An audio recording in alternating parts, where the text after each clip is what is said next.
When the play Apologia, what starts as a birthday celebration turns into a family feud as a memoir written by the family matriarch threatens to tear the family apart. Yeah, and starring as both of her sons, Peter and Simon, is the one and only Hugh Dancy, and we are so excited he's here with us now. Welcome back, Hugh. Thank you. Hi. Good to see you here. Okay, so let's talk about this because you are playing two roles in the same play. Yeah. And as an actor... Not at the same time, to be clear.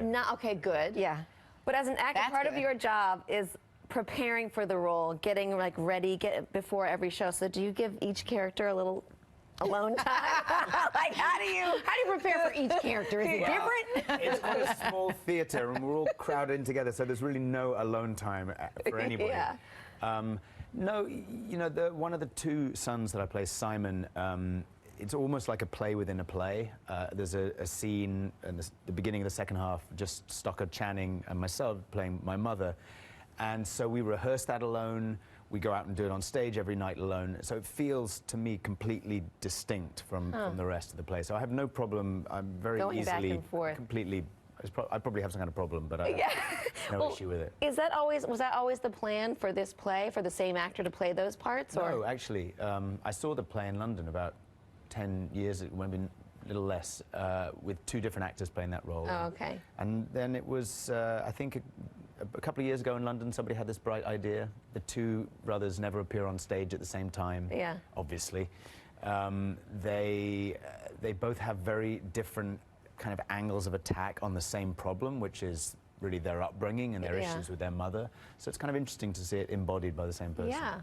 It really is. So your mother in this play, Stockard Channing, what's it been like, you know, working with her on stage? Great. I mean, like I say, I go out every night. I think I have 25 minutes on stage, Stockard and myself. Like, what could be wrong with that? I know, I love Stockard. Who doesn't love Stockard Channing, right? Yeah, you have to love working with her. But I'm curious about, you know, you're playing these two roles. I mean, for you as an actor, you know, what did they say to you about why this was the way they wanted to approach this? And will they, when this play moves on, you know, if it's not with you, will they still have one actor play those two roles? That's a good question. I mean, there's no reason why you should at all. Yeah. They're completely distinct. I mean, not to kind of break it down too much. In a way, I haven't thought about it. Once I knew I was going to do it, I thought, okay, well, that's one guy, this is the other guy. Yeah. If you try and get clever about it and, I don't know, create echoes from one to the other, I think you're going to mess up. It's best to see them as completely distinct. Yeah. Well, like you said earlier, did you have something else? No, go ahead. Well, like you said earlier, it was written like 10 years ago, but it's still, from what I'm understanding it, that it's still fresh and timely in 2018. What makes it relevant to today? Well, I think possibly even more so than when it was written, because it's about, at its heart, it's about this woman, Stockard's character, who is somebody who has made enormous sacrifices. She was a serious cultural figure and a force, and an activist, and kind of right out of the forefront, you know, in the 70s, the 60s and the 70s. Yeah. And what the play says really about her is that anybody, particularly any woman, that chose to take that path had to kind of accept certain costs almost, right? And I think we've heard and understood a lot about that in the last few years in particular. Definitely. So it feels very timely. Yeah.